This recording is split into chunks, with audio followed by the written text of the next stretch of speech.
أعوذ بالله من الشيطان الرجيم.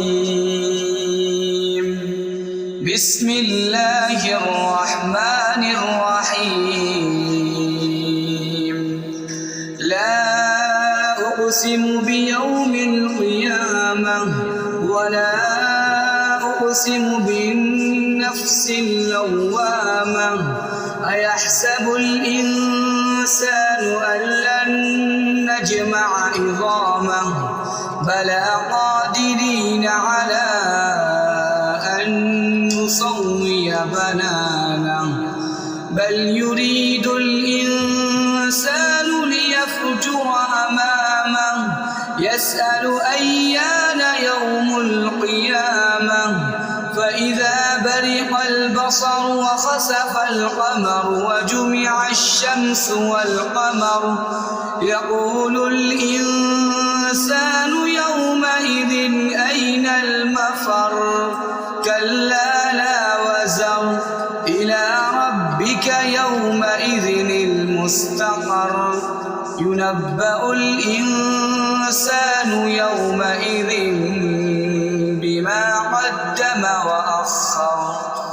بل الإنسان على نفسه بصيرة ولو ألقى معاذيره لا تحرك به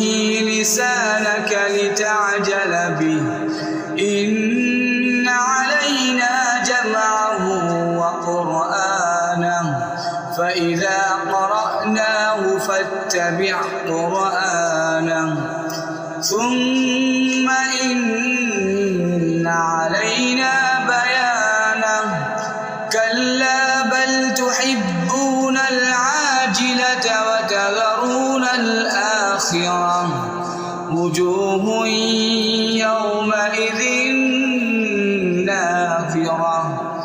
إلى ربها ناظرة ووجوه يومئذ باسرة تظن أن يفعل بها فاقرة كلا إذا بلغت التراقي وقيل من راق وظن أنه الفراق والتفت الساق بالساق إلى ربك يومئذ المساق فلا صدق ولا صلى ولكن كذب وتولى ثم ذهب إلى أهله يتمطى أولى لك فأولى ثم أولى لك فأولى أيحسب الإنسان أن يترك سدى ألم يك نطفة من مني يمنى ثم كان علقة فخلق فسوى فجعل منه الزوجين الذكر والأنثى أليس ذلك بقادر على أن يحيي